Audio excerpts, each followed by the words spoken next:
Okay, I'm ready now. Hi guys, my name is Sophie. Welcome back to my YouTube channel, or if you are new here, welcome to my YouTube channel. My name is Sophie. I am the owner and illustrator behind simplysophiedesigns, and if you like small business content, business tips, and seeing what it's like to run and own a business full-time, you are in the right place.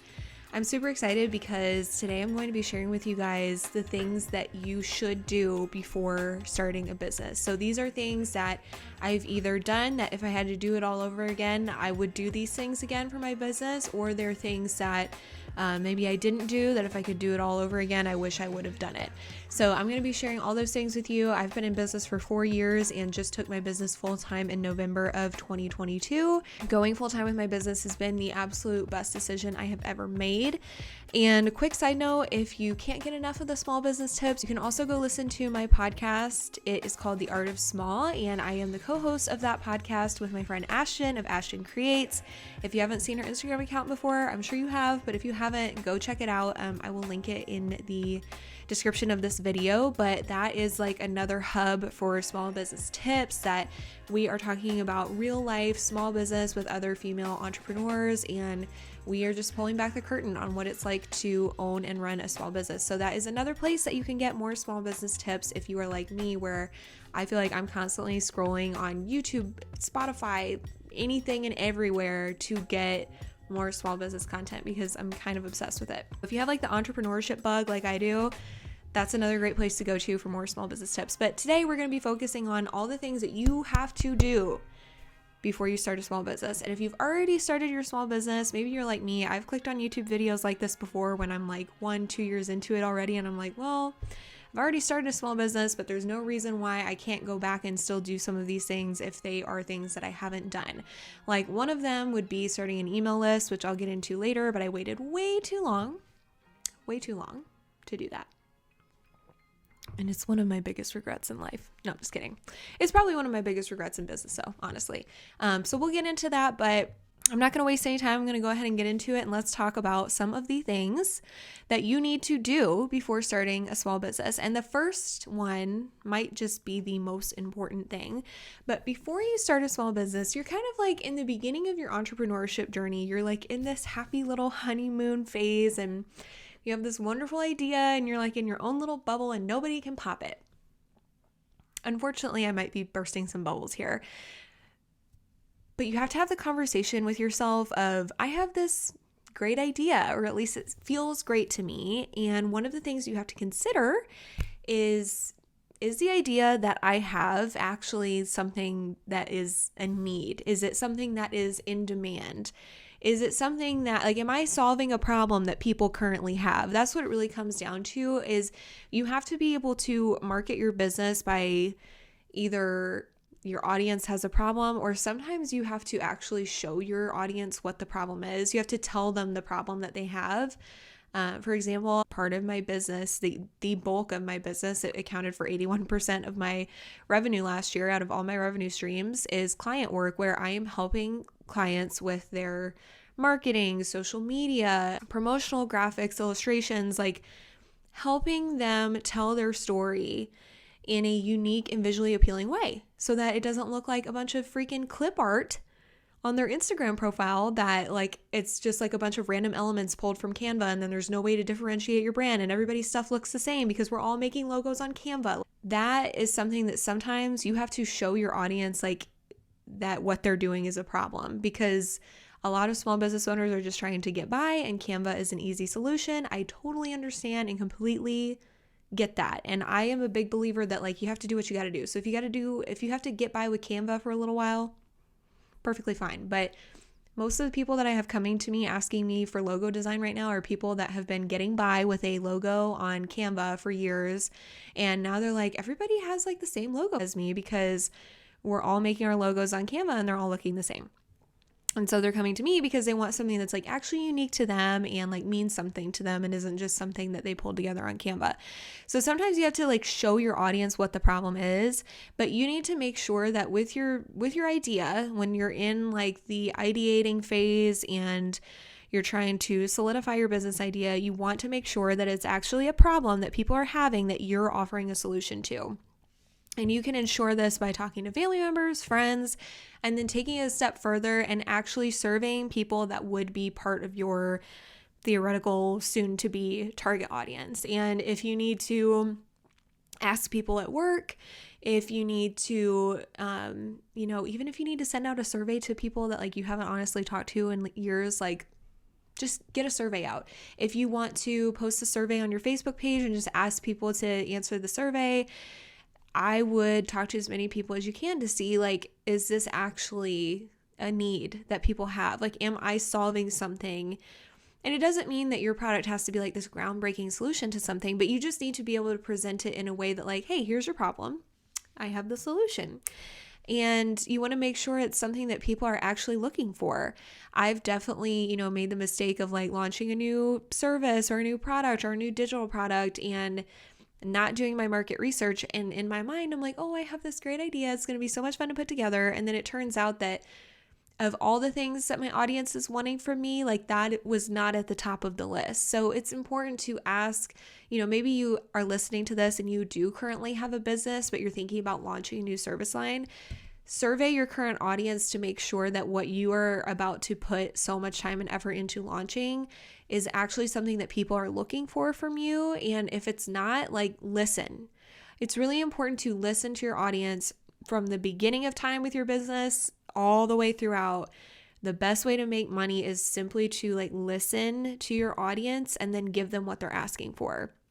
Because I think a lot of times as entrepreneurs, especially if you're like a serial entrepreneur where you're bouncing from like one idea to the next and like wanting to start all these different businesses, it sounds like a good idea to you. And so you just like go with it, but you don't necessarily know if it's something that your audience is asking for. And sometimes the answers to your money problems as a small business owner is simply just listening to what your audience is saying, because they will often give you product ideas just by listening to them, seeing what their problems are, seeing what they're asking for. So I actually have a note on my phone that I keep that when people say that they want to see more of something or they DM me to ask me a question, I'm constantly trying to listen. And I haven't been the best about that in the past, but it's something that I'm really trying to do now, because it's like your audience will tell you what the next move is, because they'll tell you what they're looking for.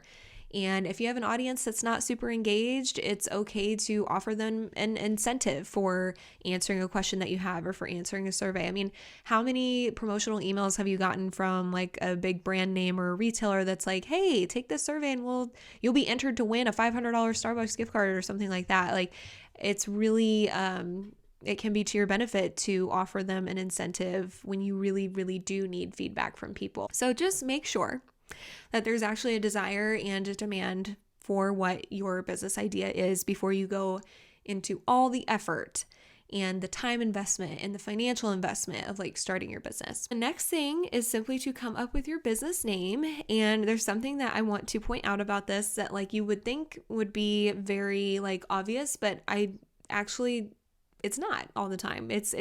I've made this mistake before. I feel like you just sometimes get a great business name idea in your head and it's like, boom, that's the name. Like that is the name we're going with. And then you have registered your business name, but then you find out that the Instagram handle is already taken. And now you have to come up with some like really complicated Instagram handle in order to make an account for your page. It's always good to, one, you want to make sure that you register your name so that nobody else can take it. You also want to make sure that you register your name so that you can check to make sure that nobody else currently has a business with that name, because that like brand name is going to be like your livelihood. So you want to ensure that you are setting up your business legally and properly. And part of the way that you need to do that is to make sure that nobody has taken your business name. And I will be totally honest with you, like I didn't register my business name for a really long time because I was like, I'm just a sole proprietor. And then finally I was like, what the heck am I doing? I already had my Instagram handle, my Facebook page, all those accounts with my Simply Sophie Designs name on it, but I needed to take it a step further. So personally, I just want to let you know that if you're in a position where you're like, oh shoot, I've never done that, just know that I waited way too long to do that as well. But if I could do it over again though, that's like one of the first things that I would do. But like I've even had clients that they come up with a business name and then we go to make a website and the domain is not available because there's already another website out there with that same name. Like you want to check all of those things before you fully decide on your brand name or your company name. So just be careful because it's like, oh, I have this great name, but there might be somebody else out there that's using it, and for your own brand awareness and brand recognition, and also so that you can use like simple website names instead of having to add in numbers or initials or something like that. You just want to make sure that you have checked those things. It's one of those things that I just feel like you live and you learn. The next thing that I would advise you to do is to make a business plan, and then you're going to continuously update that business plan year after year when you do your end of year or beginning of the year goal setting and business planning. Make a business plan. Even if nobody is ever going to see it, even if you are the only person that's going to see that business plan, let's say you're not in a position where you need investors in your business, so they're not going to need to see your business plan and know how you're going to make money. You need to have a business plan so that you know how you are going to make money. And you are way more likely to accomplish something, like statistically, way more likely to accomplish something, to do something, to achieve your goals if you have them written out. Literally just by writing them out. Even if you're writing it out by hand in a journal, you're way more likely to achieve that goal just by putting pen to paper. And if you can have something in writing that is like your plan for your business, and I would recommend having somebody else look at it so that you can get feedback. But when you have a plan, when things start to get slow or things feel like they're going wrong, you can come back to your plan, and that can be like the foundation of your business. Or you might have to go back to it later and realize that like, oh, some things need to change in my business plan. And that's why I would say update it year after year. And your business plan can be in whatever format you want it to be, especially if it's not a situation where you're needing investments from other people and it's a business plan that's kind of like for your eyes only or for your team only. It can be in whatever format you need it to be. It's okay if it needs to start out in like a journal. I would recommend like typing it up so that it's easier to go back and change. But if it needs to start out in a journal, just like write it down, type it up, do something artistic with it if you're an artistic person. I saw a YouTube video. I wish I could remember where I found this, but this woman, she's an artist, and she created a business plan that was represented with this building that she painted. And there was like the foundation, and like each thing symbolized a different part of her business plan. And she made it this really fun artistic expression of her business plan. And I love that. So I feel like making a business plan can sound very intimidating and kind of like, if you're like me, I went to school for marketing. And so I was in the business school, and it feels kind of like an assignment for like a business class, but it can be fun. It can be creative. It doesn't have to be, like 12-point Times New Roman font in a Word doc. It doesn't have to be something like that if you don't want it to be. But it is a good idea to make a business plan so that you have a plan for like how you're going to sell your products, how you're going to make money, and how you're ultimately going to break even and then make a profit. All of those things are really important. And again, I just feel like when you're in the beginning stages of a business, it's like, I have this great idea and I can't wait to do it. But like, we have to consider the plan and how you're actually going to make money, and some of the things that are like less exciting and glamorous to talk about, like numbers and math and money, but like we still need to talk about it. Next thing that I would say to do, this is one of those things that I did not do right away that you guys, my heart is filled with so much regret over not doing this. And I feel like this is a really hot topic right now because everybody's seeing how important it is, because the Instagram algorithm has put all of our content into the toilet. And it's just so hard to get your name out there now on Instagram. And I'm just kind of like, thank you God that I started an Instagram in 2019, because I got to ride the 2020 wave, and like that was a privilege, because now it just feels so difficult to grow on Instagram at the rate that I was growing on there in 2020. So all that to say, it's incredibly important to start an email list right from the start. Go ahead and start your email list, start growing it, even if you're not necessarily in a place where you have your email marketing planned out yet. It's okay. Just go ahead and start making an email list. Make sure you have an opt-in form where people can sign up. I use Squarespace, not sponsored. I love Squarespace. I have been using them ever since I made my first website. And I will say, I think a lot of people are like, the first thing I need to do is make a website. You can. You don't have to, though. I was in business for probably like a year before I made my website. And it is an investment to get a website with Squarespace or whatever other website platform you want to use. I personally would only ever use Squarespace because I just have been so happy with my website. I mean, I love it. It gives me everything that I need. And for me, it's perfect. I would never switch. I will say the one thing about having a website is that it really does help to speak to your credibility. And if you are trying to grow your email list from the beginning with a bunch of like lead magnets and things like that, it's really nice to have a website that you can use as just a place to house those opt-in forms, because otherwise it can get kind of clunky. So it's up to you. You can start a website from the beginning, or you can wait. You can test out your concept more and see, again, like doing more market research, testing before you go ahead and invest your time and money into a full-on website. But either way, I would start an email list, start gathering email addresses. Don't be afraid to ask people to sign up for it on like your personal social media accounts. It's okay to like start with friends and family on your email list. I think people a lot of times are like, well, I got a customer this month, or I had 10 customers for this custom whatever, but like they were all family and friends. Money is money. Whether it's coming from your friend or from somebody in another state that you do not know, the currency is the same. So if you are making sales in the beginning, or like me, I mean, years later, I still am like making money from really kind family and friends that have continued to support my business. They absolutely don't have to support my business financially, because there are so many ways to support a small business that don't involve spending money. But I still continue to receive like orders for custom things from friends and family, and it means so much to me. And that money is still legitimate. I think people just like discount like, oh, I did really good in sales this month, but half of it was from family and friends. Like, who cares? Don't discount any of that. There's nothing to feel insecure about any of that for. Like, if you're making sales and they're all from people that you know, who cares? Like, again, money is money.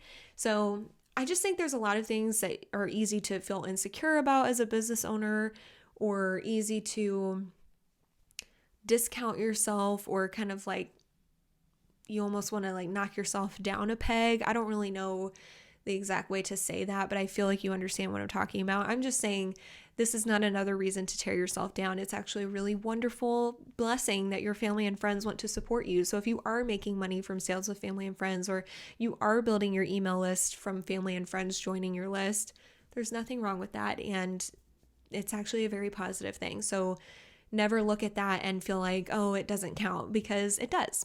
The next thing that I would say is very important is to consider what type of business you want to own. Are you going to be a sole proprietor? Are you going to have an LLC?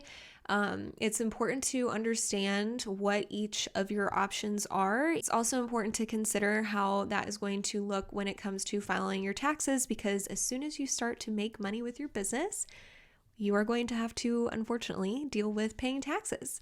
And that is just part of running a business. And the more money you make, the bigger the check that you have to send to the government. So it's a little depressing. I try not to think about it too much, but sometimes I just have to be like, you know what?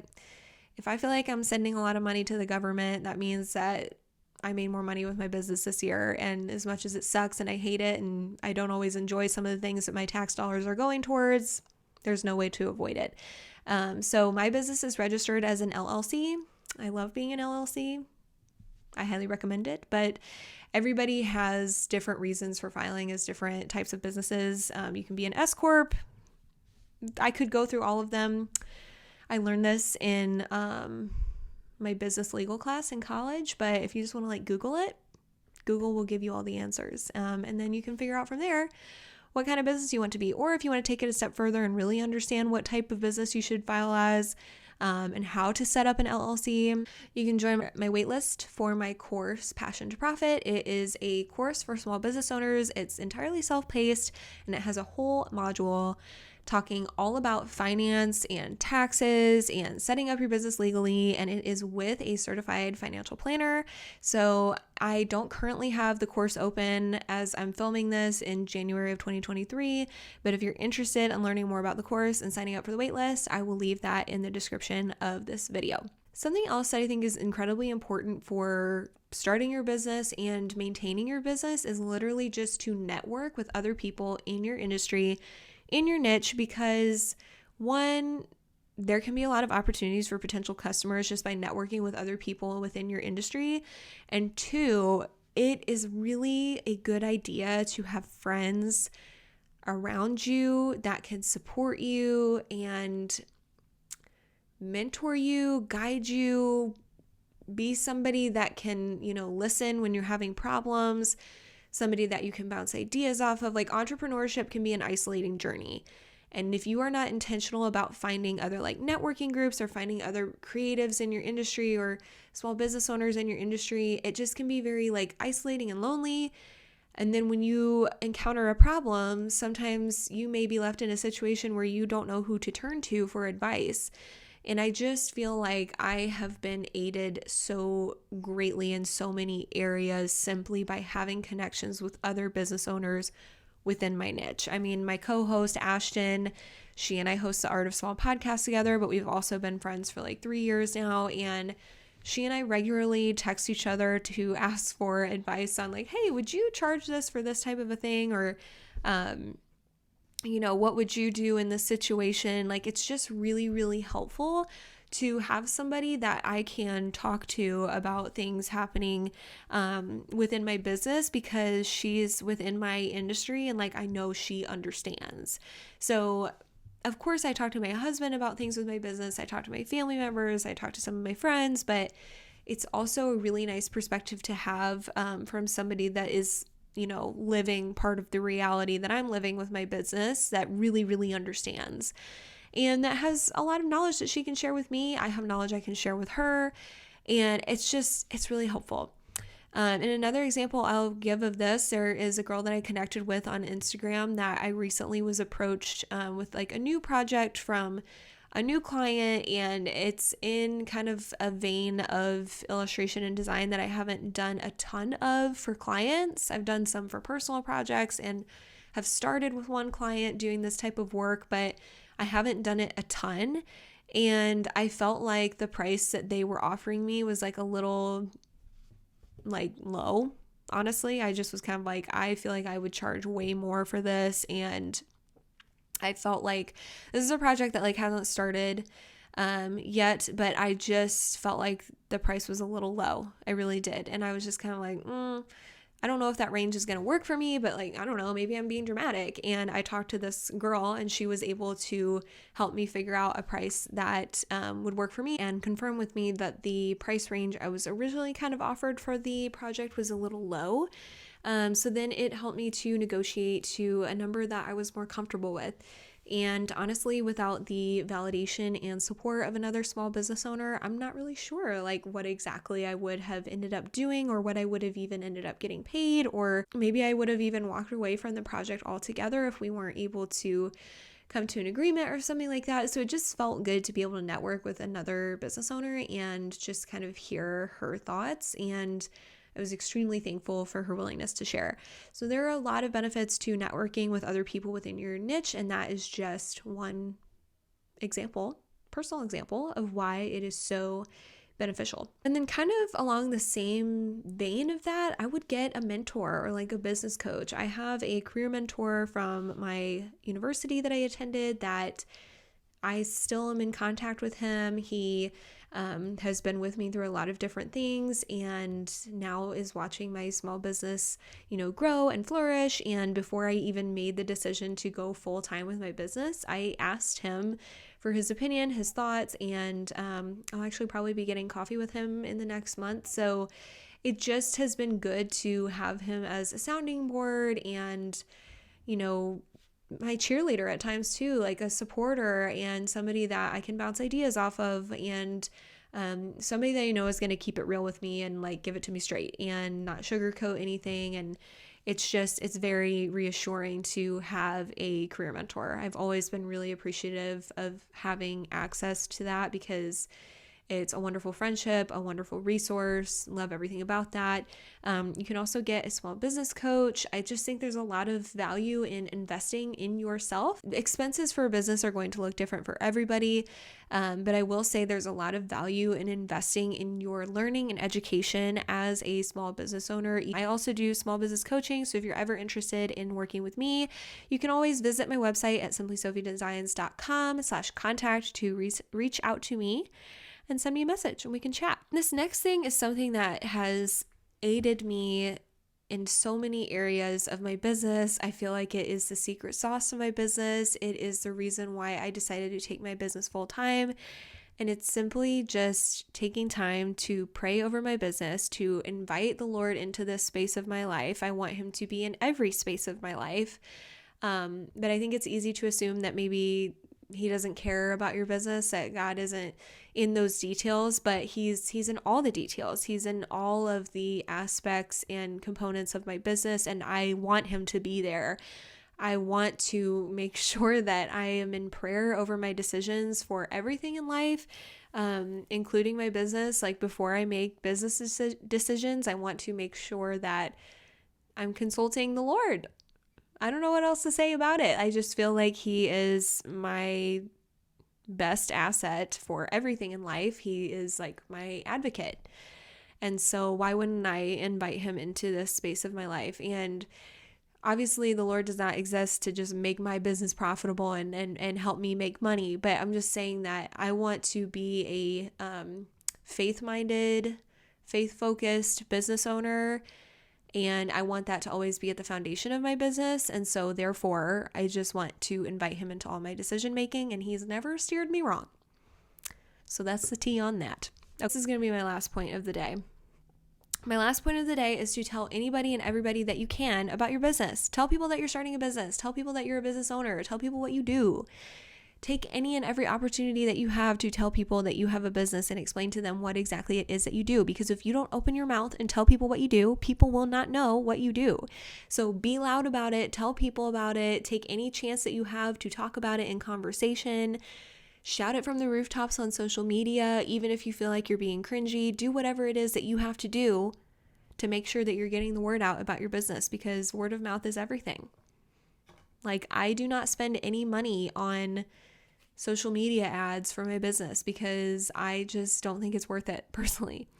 And I don't know enough about Facebook ads to even be able to invest in Facebook ads and like make it worth my while. I will just openly admit that I'm not a Facebook ads person. But I have grown my business like organically. And so that's something that I intend to continue to do. Make yourself a business card and take it with you everywhere you go. And anytime anybody asks you anything about your business, whip out a business card and give it to them. Maybe give them a few to give to a friend. It's just so important to be willing to talk about your business. When I first started my business, I was so like weird about it because I was slightly embarrassed because I was just kind of like, is this weird? Are people going to think this is stupid? You've seen me talk about this in other videos if you're not new around here. Something that I like to say a lot to that is, who cares? Who cares what other people think? Because what other people think doesn't matter in the grand scheme of things. It just doesn't. Like, I don't know, man. A way that I like to view it is I'm like, if you're not in my target audience, I don't care. I don't care what you think, because if you spend so much time caring about what people think, you're never going to make a decision. You're never going to take action on something, because there's always going to be somebody out there that has an opinion on what you're doing. And I'm sorry, but if you're not a potential customer, it doesn't really matter. And it can be easier said than done. It can be difficult to kind of let go of those opinions, especially if you're an anxious person. But I am an anxious person, and I have found a way to get that crap out of my mind and not spend so much time giving weight to the words of people that I really don't need to be concerned about their opinions. And even when you're really successful or you're making a big move in your business because something good has happened for you, there are still going to be the naysayers, the critics. Everybody's a critic. What are you going to do? So just talk about your business. And if you feel like you're being cringy, who cares? And just know that you're going to make videos or Instagram stories or make posts that like years from now you're going to look back on and you're going to be cringing. It's okay. It's just part of the process. We all do it. I mean, I don't even have enough time in one YouTube video. I don't even have enough space on my camera in my little like memory card to be able to share with you all of the cringy things that I have done as a business owner. So just know that it's just part of the process and there's nothing wrong with it. Just be cringy, just get it over with, because we all do it. We all go through it, and you'll learn as you go. That's what it's about, is learning as you go. And there is a podcaster and business owner that I love. I love listening to her podcast. It's called Imperfect Action. She is fabulous. And I love that she named it Imperfect Action, because it's basically about like, you just have to take action, even if it's not perfect. Because I think a lot of people get hung up on perfectionism and then they don't do anything because they're so scared of doing it imperfectly. But none of us are perfect, so we can't do anything perfectly. And so it's okay to take action that is not perfect. What really matters is just that you're taking action of some sort. So those are the actions that I would take if I was starting a business over today, or if I could go back in time and redo things. Those are the things that I would focus on. So I hope that that was really helpful. If you have any questions, please leave them in the comments below. If you have questions about future videos that you would like to see, things that you would like to learn more about, if there is a burning question in your heart that you've always wondered about entrepreneurship, being an illustrator, a designer, or whatever it is that may be, please feel free to put it in the comments below, because you know what? I don't get a lot of comments on these YouTube videos, and I'd really love to hear from you. So yeah, I'm just here to talk about small business, share about what it's like, have a laugh while we do it, and yeah, I'll catch you guys in the next video. And if you want to keep seeing more from me, please like this video. It really helps me out a lot. Hit the little thumbs up button, subscribe to my channel, it's free, and I'll see you guys next time. Thanks for joining.